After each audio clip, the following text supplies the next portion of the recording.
Good morning, all of you, my dear students, and whosoever is listening to me. I welcome you all in the lecture series of financial accounting.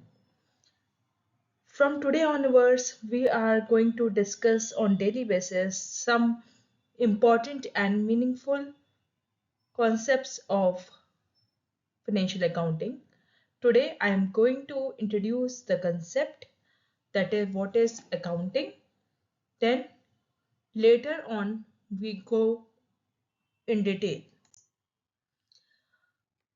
Before starting with the financial accounting, let me just ask you, how many of you have a record of your monthly household expenditure and receipts? किस किस को ध्यान है कि हम daily basis पे एक month में कितना खर्चा कर देते हैं और कहाँ कहाँ से हमें इनकम जनरेट होती है? I had taken a very some basic example. छोटा सा एग्जाम्पल मैंने क्रिएट किया है. फॉर एग्जाम्पल, हम हर एक को एक स्मॉल मिडिल क्लास फैमिली की हम बात कर रहे हैं जिसमें एक सिंगल इनकम अर्नर है, ओनली वन अर्नर. और जो अर्नर है वो ले उनकी जो सैलरी है, he is earning a salary. फिर उनके कुछ एक्सपेंसेस हैं, दैट इज वो रेंट पे करते हैं. जिस जगह वो रह रहे हैं वो जगह उनके नहीं है, वो उसको रेंट पे यूज कर रहे हैं. फिर वो उनको ग्रॉसरी खरीदनी है, फूड, वाटर, इन सब का खर्चा उनका है. या यूटिलिटीज में लाइक इलेक्ट्रिसिटी का खर्चा, मोबाइल, केबल टीवी, न्यूज़पेपर, ठीक है, इन सब चीज़ों के एक्सपेंसेस उनके हैं. पेट्रोल या फिर ट्रांसपोर्ट एक्सपेंसेस हैं. Then he has to pay their children fees also, educational expenses हैं. हो सकता है मे बी कि जो सिंगल इनकम अर्नर है उसको कुछ सपोर्ट हो उसके पेरेंट्स का, उसको बाइक की ईएमआई देनी होती है. फिर उसके कुछ मेडिकल एक्सपेंसेस हैं, मे बी पॉसिबल कुछ एंटरटेनमेंट एक्सपेंसेस भी हों. सो बेसिकली इतने सारे एक्सपेंसेस हैं. ठीक है, मान ली आपकी बात. आप ये कहेंगे कि एक सिंगल इनकम अर्नर के पास जब तक आपके पास जब तक कुछ इनकम है तभी तक वो पे करेगा, उसके बाद वो एक्सपेंसेस नहीं कर सकता. तो जब तक हम पे पैसा है हम खर्च कर लेते हैं, उसके बाद नहीं करेंगे. या तो एक ये ऑप्शन है, या फिर मे बी पॉसिबल कि आपके पास जो expenditure at the end of the month आ रहा है वो बहुत बहुत इंपॉर्टेंट हो, वो बहुत ज़रूरी हो. तो बहुत ज़रूरी वाले एक्सपेंसेस को तो आप कहीं से भी अवॉइड नहीं कर सकते, and it leads to the financial burden on you. And time पे आपको लगेगा कि हाँ, इसके लिए मैं पैसे कहाँ से लाऊं. ओवरऑल हमारा ऑब्जेक्टिव क्या है कि हमें ये पता हो कि ये सारे एक्सपेंसेस और इनकम जहां से भी हमें जनरेट हो रही है वो कितनी है. So it must be measured in terms of money. अगर ये कुछ ऐसा हो तो ज्यादा बेटर दिख रहा है. फॉर एग्जाम्पल, सैलरी है 40,000, 40,000 पर मंथ, तो कितनी हो गई पर एनम? 4,80,000. एक्सपेंसेस 10,000 रुपए है, ग्रोसरीज का खर्चा 8,000 है, यूटिलिटीज का खर्चा 2,000 रुपए पर महीना है, पेट्रोल ट्रांसपोर्ट एक्सपेंसेस 2,000 रुपीज है, चिल्ड्रन स्कूल और स्कूल फीस और एजुकेशन अलाउंस हमारा 2,500 है, पेरेंट्स से सपोर्ट हमें 4,000 रुपीज का मिल जाता है, बाइक की ईएमआई हमें 2,000 रुपीज पे करनी है, मेडिकल एक्सपेंस ₹500 पे करना है. क्योंकि अब ये सारी चीजें हमारी मॉनेटरी टर्म्स में मेजर हो गई और ये एक फैमिली के खर्चे हैं, then at the end of the time I could be able to know कि इस पर्टिकुलर फैमिली ने कितना सेविंग्स किए हैं, कितनी सेविंग हुई है इनकी. और जाहिर सी बात है, जितनी ज्यादा सेविंग होगी उतनी ही अच्छी हमारी फाइनेंशियल पोजीशन होगी, उस कंपनी की फाइनेंशियल पोजीशन उतनी ही अच्छी होगी जितना उसकी जितनी उसकी सेविंग्स ज्यादा है. ठीक है, तो सेविंग्स ज्यादा होने है उतना ही अच्छा है, क्योंकि उतना ही ज्यादा आप इन्वेस्टमेंट कर सकते हैं, कर पाएंगे. अब ये सब कुछ आपको कैसे पता लगा? बिकॉज आपने एक क्यूमुलेटिव इंडेक्स, एक समरी प्रिपेयर करी कि मेरी इनकम कितनी कितनी है, इनकम कितनी कितनी है, एंड सारे एक्सपेंसेस कितने हैं, एक्सपेंसेस कितने हैं, तब हमें पता लग पाया ओवरऑल कि हमारी सेविंग्स हुई है या हमारे एडिशनल एक्सपेंसेस हो रहे हैं। अब जाहिर सी बात है अगर एडिशनल एक्सपेंसेस हो भी रहे हैं तो भी आप उसे इनकर तो कर नहीं सकते, बिकॉज जितना हाथ में पैसा होगा उतना ही आप खर्च कर पाओगे, otherwise you have to take loan, add some और मोर लायबिलिटी ऑन यू। ठीक है, अब यहाँ पे ये चीज हो गई, यहाँ से हमें समझ में आया कि किसी भी चीज को मॉनेटरी फॉर्म में और रिकॉर्डेड फॉर्म में रखना कितना ज्यादा इम्पोर्टेंट है इन ऑर्डर टू नो कि आपका मंथली एक्सपेंडिचर कैसा जा रहा है, और कौन कौन से ऐसे एक्सपेंसेस हैं जिसके ऊपर आप ज्यादा खर्चा कर रहे हैं, ज्यादा पे कर रहे हैं, और कौन से एक्सपेंसेस ऐसे हैं जो हम कम पे कर रहे हैं, और जो अननेसेसरी चीजें हैं जिसको आप अवॉइड कर सकते हैं, हम वहां से ये डिसीजन भी ले सकते हैं कि इन पर्टिकुलर एक्सपेंसेस को हमें अवॉइड करना है या नहीं करना।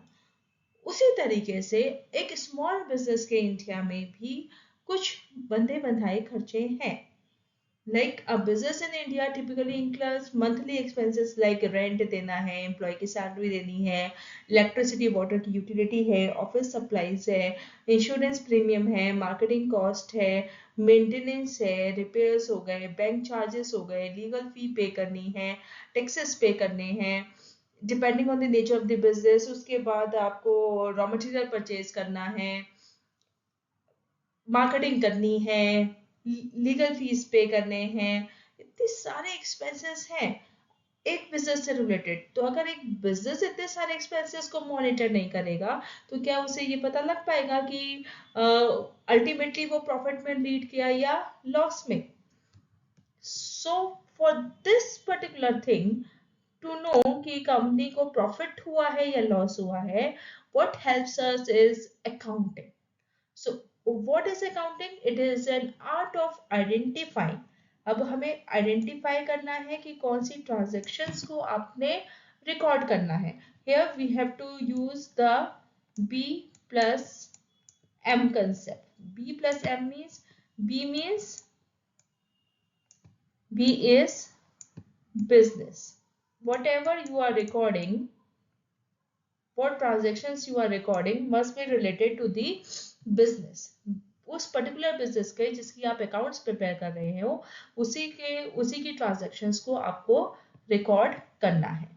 प्लस जो ट्रांजैक्शंस हैं वो मॉनेटरी फॉर्म में रिकॉर्डेड होनी चाहिए, मॉनेटरी ट्रांजैक्शंस होनी चाहिए, मनी टर्म्स में। मनी टर्म्स में ये मेजर हो जाए तो आप उसे रिकॉर्ड करेंगे, कितनी भी इंपॉर्टेंट ट्रांजैक्शन हो, बट वो अगर मॉनेटरी टर्म्स में नहीं है then it will not be recorded in the books of accounts. Then आप उसको रिकॉर्ड करना प्रॉपर बुक्स में। बहुत सारी बुक्स अकाउंट्स में हम प्रिपेयर करते हैं, that we will discuss later on. तो पर्टिकुलर बुक्स में उसको रिकॉर्ड करना, देन क्लासिफाई करना। क्लासिफाई मीन्स एक जैसी चीजों का रिकॉर्ड एक ही जगह पे मेंटेन करना। सो क्लासिफिकेशन इज ऑल्सो इम्पॉर्टेंट। उसके बाद हम उसको समराइज फॉर्म में प्रेजेंट करते हैं in the format of trial balance, trading and P&L account and balance sheet. तो ये ट्रांजेक्शंस जो भी फाइनेंशियल नेचर की होगी वो इस फॉर्मेट में रिकॉर्ड होंगी। उसके बाद उसको एनालाइज करना, देखना समझना कि फाइनेंशियल स्टेटमेंट्स कह क्या रहे हैं, where our business is heading towards, then interpret करना उसके बारे में, डिसीजन मेकिंग करना, और उस पर्टिकुलर रिजल्ट्स को जो भी इंफॉर्मेशन सीकर है जिसको हमारे बिजनेस में इंटरेस्ट है उस तक पहुंचाना। ये सारा काम अकाउंटिंग का होता है। This all is accounting. So accounting is the language of business.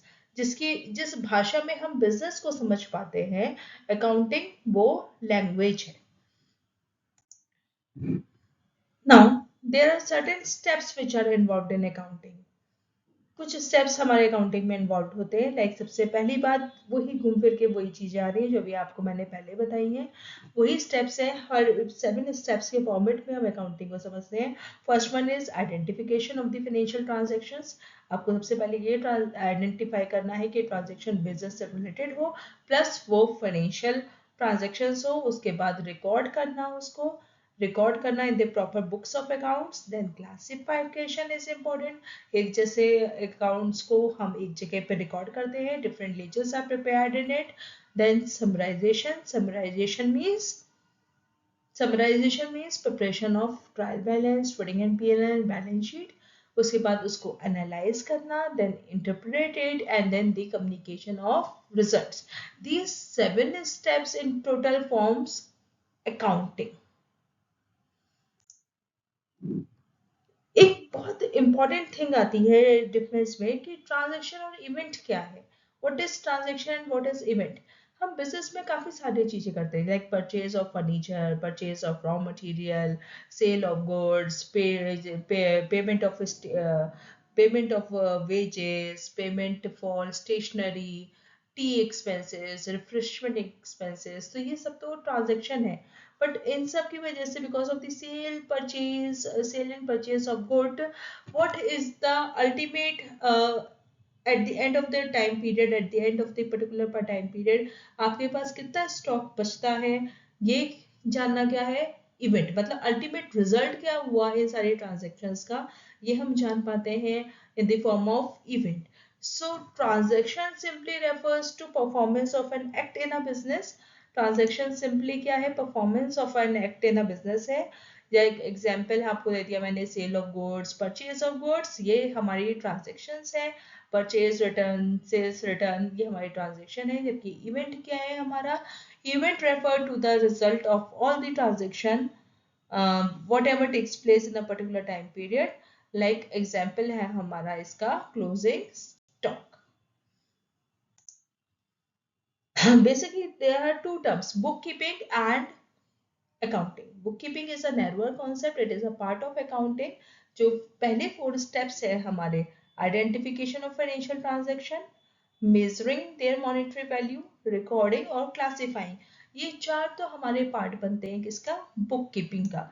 Book keeping is an activity concern with the recording of financial data relating to the business operations in a significant and orderly manner।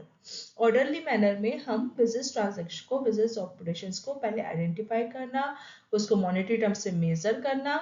मतलब उसकी कोई रुपी value, sorry नहीं, monetary value होनी चाहिए। Monetary value could be measured in any currency like rupee, euro, dollar, pond etcetera. तो उसकी कोई monetary value होनी चाहिए, प्लस वो प्रॉपर बुक्स में रिकॉर्ड हो जानी चाहिए, और फिर प्रॉपर उसका क्लासिफिकेशन मतलब लेजर पोस्टिंग हो जानी चाहिए।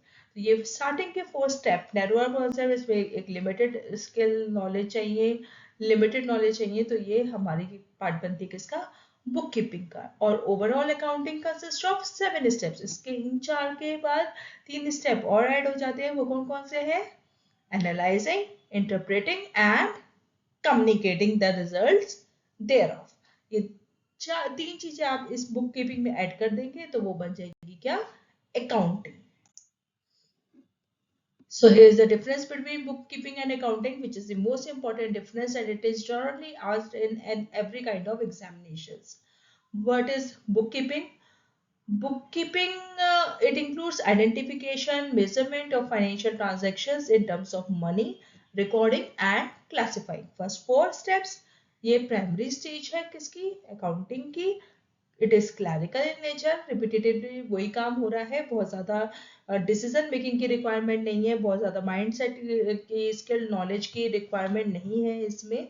It is comparatively easier than the accounting.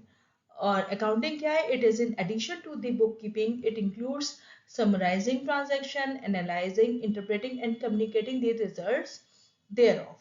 So it is a secondary stage। It starts where bookkeeping ends. It is analytical in nature and it further leads to decision making। Basically objective क्या है हमारे accounting के, सबसे पहली बात तो transactions को record करना, उसके बाद फाइनेंशियल ट्रांजैक्शंस का रिजल्ट क्या हुआ वो ये जानना, दैट इज मींस कि बिजनेस को प्रॉफिट हुआ है या लॉस हुआ है। बिजनेस की फाइनेंशियल पोजीशन को जानना, पोजीशन को जानना मतलब केवल प्रॉफिट और लॉस मैटर नहीं करता। हमारे बिजनेस ने इतने सालों से रन करते करते कितनी एसेट्स एक्वायर करी है, कितनी मशीन, लैंड, प्रॉपर्टी, बिल्डिंग्स, ये हमारे पास है। ओवरऑल कितनी लाइबिलिटीज हमारी हैं, लाइक कितने क्रेडिटर्स हैं हमारे हमारे को, हाँ, कितना कितना पे करना है, ये बैंक का कितना लोन पे करना है, डिबेंचर होल्डर्स हमारे कितने हैं, ये फाइनेंशियल पोजीशन को जानना भी अकाउंटिंग का एक इम्पॉर्टेंट ऑब्जेक्टिव है। उसके बाद हमें फाइनेंशियल रिजल्ट्स को डिफरेंट यूजर्स तक पहुंचाना है।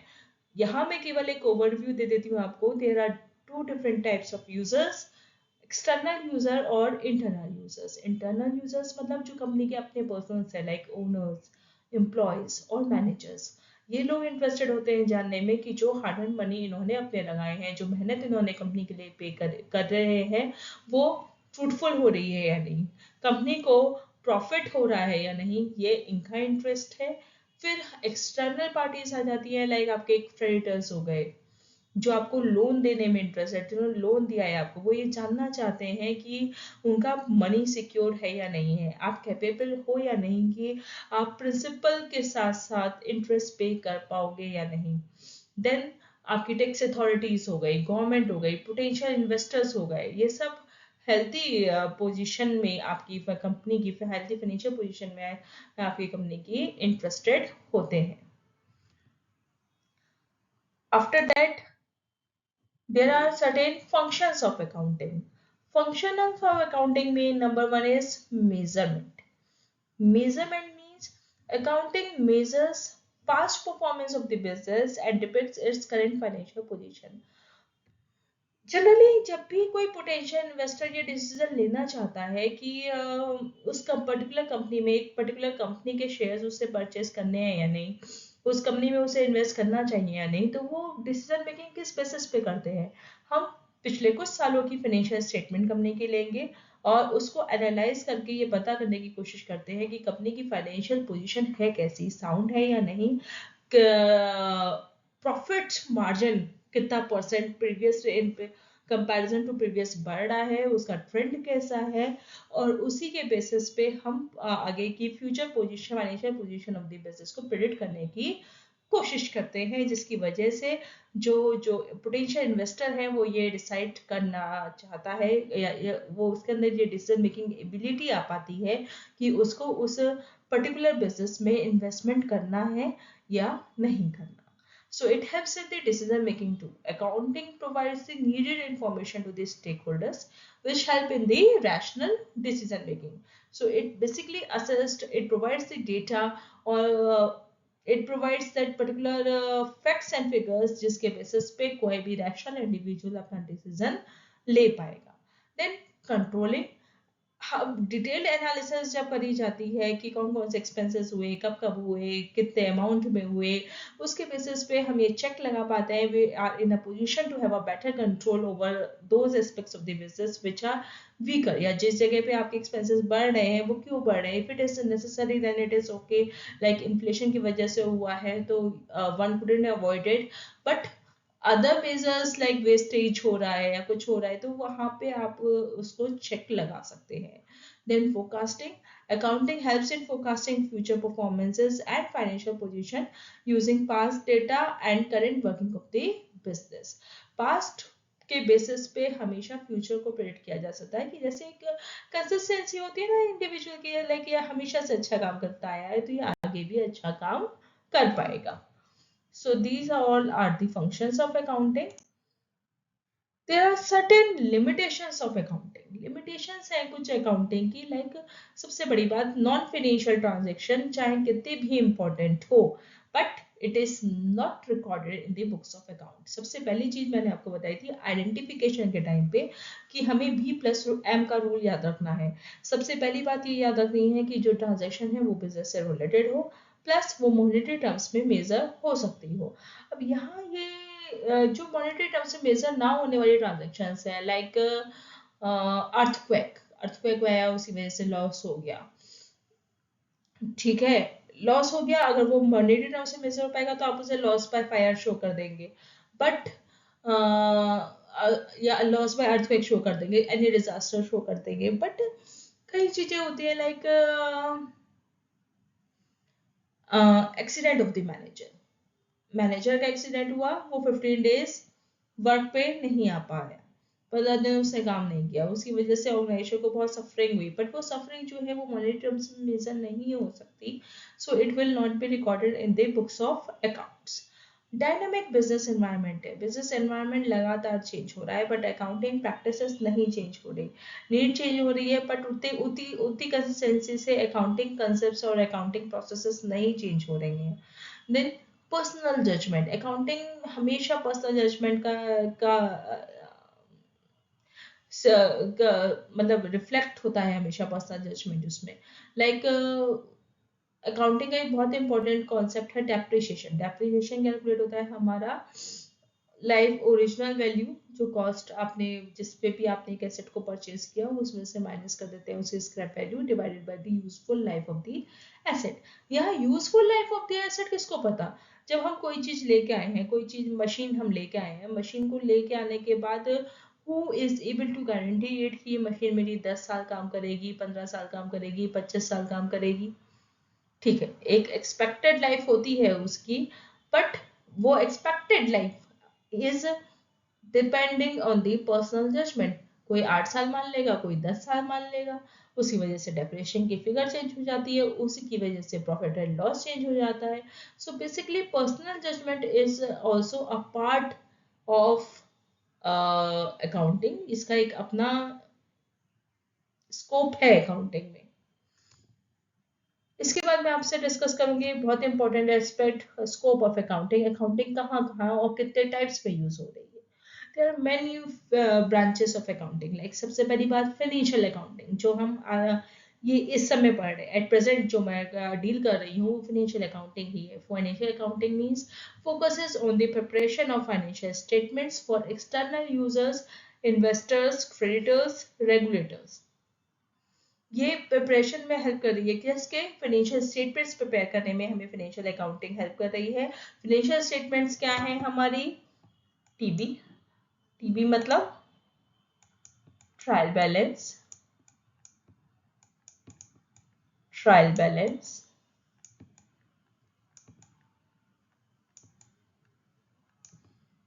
Trading and PNL, trading account and PNL account, और balance sheet, cash flow statement.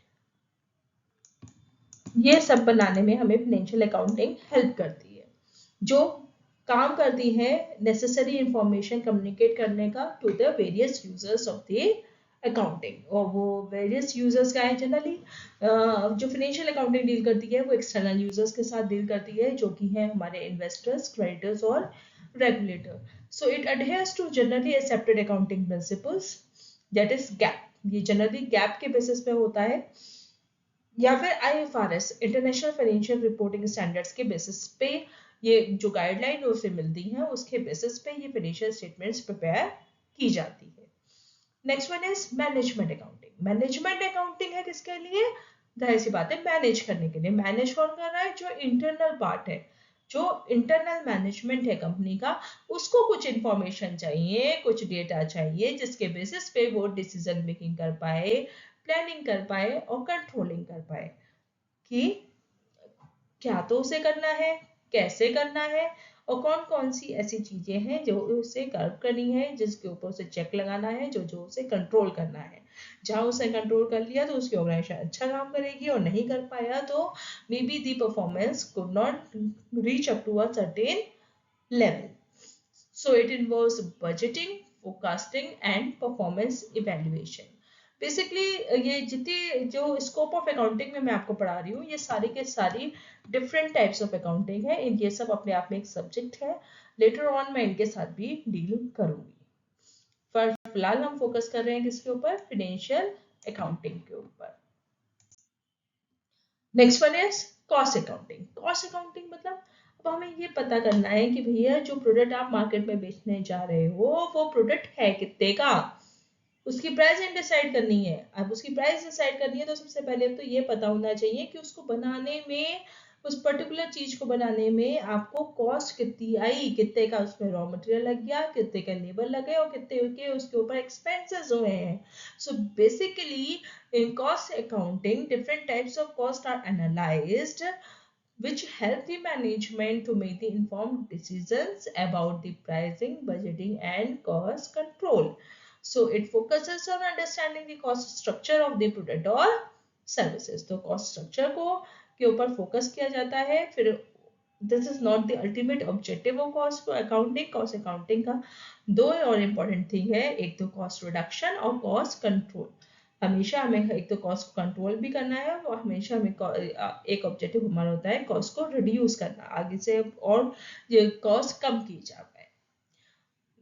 जैसे क्यों? क्योंकि हमें हमेशा से पता है एक equation that is cost plus profit is equals to selling price.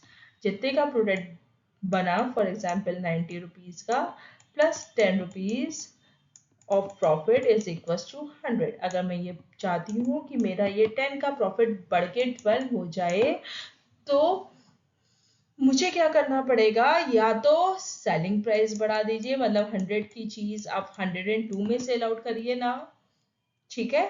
100 रुपए की चीज आप 102 में दीजिए तो आपका प्रॉफिट बढ़ जाएगा 2 रुपए से.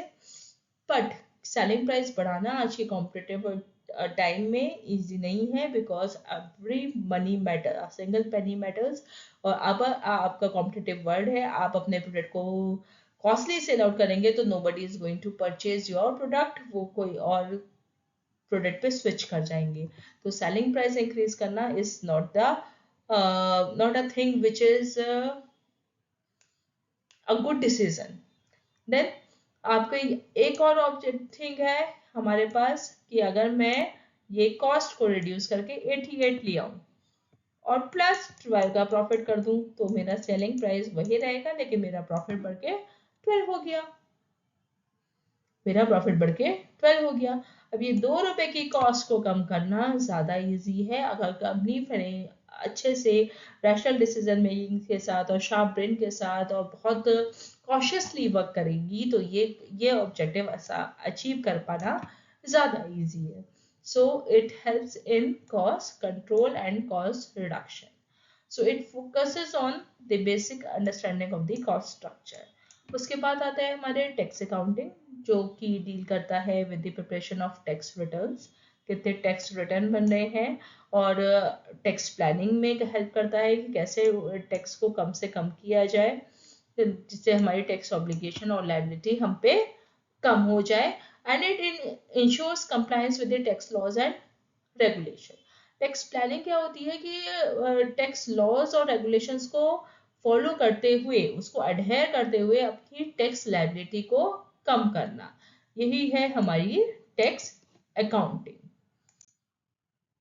उसके बाद आती है हमारी auditing. It involves the independent examination of financial statement to ensure accuracy and compliance with accounting standards. ये देखता है कि जो आपने फाइनेंशियल स्टेटमेंट्स बनाए हैं वो एज पर अकाउंटिंग स्टैंडर्ड्स बनाए हैं या नहीं बनाए हैं. ऑडिटिंग दो टाइप की हो सकती है. It could be done by the internal auditor and it could be done by the external auditor. Internal auditor आपकी अपनी ऑर्गेनाइजेशन का कोई भी एम्प्लॉय हो सकता है जो ये चेक कर रहा है कि आपके रिकॉर्ड्स जो फाइनेंशियल स्टेटमेंट्स बनी हैं वो एज पर स्टैंडर्ड्स हैं या नहीं है, एज पर अकाउंटिंग स्टैंडर्ड्स है या नहीं है. और यही काम एक्सटर्नल या इंडिपेंडेंट ऑडिटर्स जो कि गवर्नमेंट द्वारा अपॉइंटेड है या किसी और थर्ड पार्टी द्वारा अपॉइंटेड है वो भी कर सकते हैं. और वो भी यही चेक करते हैं कि आपकी जो फाइनेंशियल स्टेटमेंट्स हैं वो अकाउंटिंग स्टैंडर्ड्स के द्वारा वो उसके ऊपर फॉलो करते हुए बनाई हुई है या नहीं बनाई हुई है. Then there is forensic accounting. Forensic accounting मतलब अब यहाँ इन्वेस्टिगेट करना है फाइनेंशियल डिस्क्रिपेंसीज और फ्रॉड को. कहीं आप कुछ कह रहे हो, कभी आप कुछ कह रहे हो, या किसी को लगता है कि आपकी कंपनी का प्रॉफिट और ज़्यादा होना चाहिए था लेकिन आपकी फाइनेंशियल स्टेटमेंट्स कम बता रही हैं. तो यहाँ डिटेल्ड एनालिसिस, डिटेल्ड इन्वेस्टिगेशन होता है आपकी फाइनेंशियल स्टेटमेंट्स का और ये जानने की कोशिश की जाती है that whether you have incurred any kind of financial fraud और नॉट. तो ये जो इन्वेस्टिगेशन है ये परफॉर्म होती है आपकी कंपनी की फाइनेंशियल स्टेटमेंट्स के ऊपर.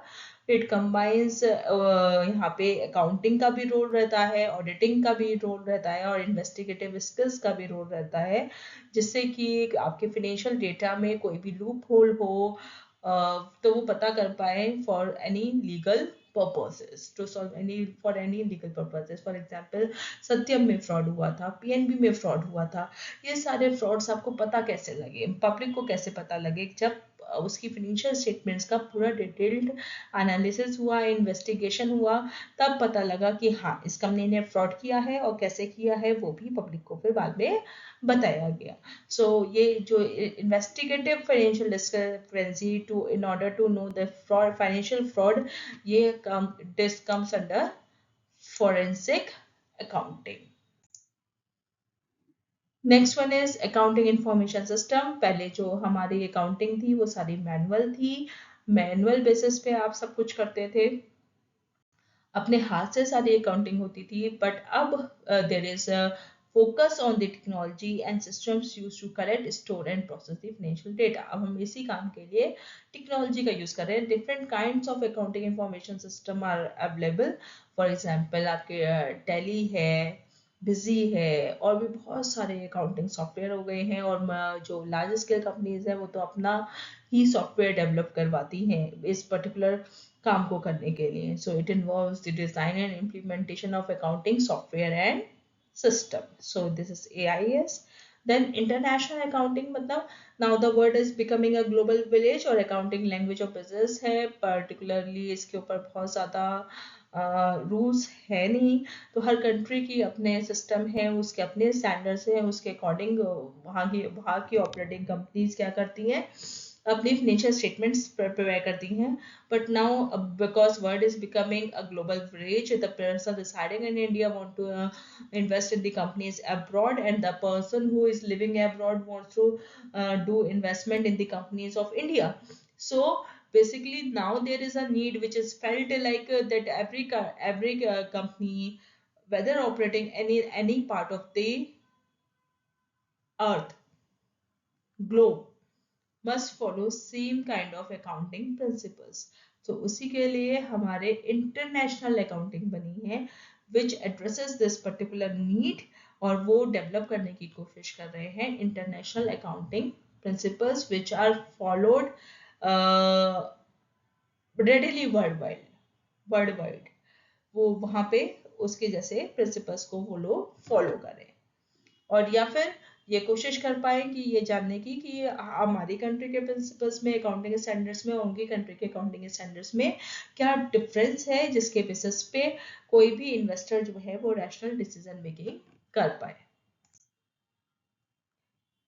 Then there is public accounting. Public accounting involves providing accounting services to a variety of clients, including individuals, businesses and government।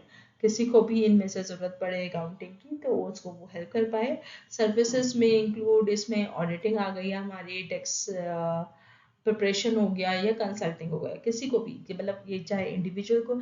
कुछ पब्लिक अकाउंटेंट्स हमारे होते हैं जो ये सर्विसेज प्रोवाइड करते हैं कि ऑडिटिंग के रिलेटेड, टैक्स प्रिपरेशन के related to different individuals, businesses या फिर गवर्नमेंट। सो ओवरऑल जो भी आपको आज बताया गया वो है अकाउंटिंग एक बहुत ही वाइटल फंक्शन है किसी भी ऑर्गेनाइजेशन का, which helps in providing essential information for decision making, compliance and in performance evaluation too। So इसका scope बहुत extensive है। It covers various areas that cater to the needs of different stakeholders, both internal and external। Understanding the meaning and scope of accounting is crucial for anyone pursuing a career in finance or business management। जो कोई भी finance और business management को समझना चाहता है उसके लिए accounting को समझना is a must। Thank you all।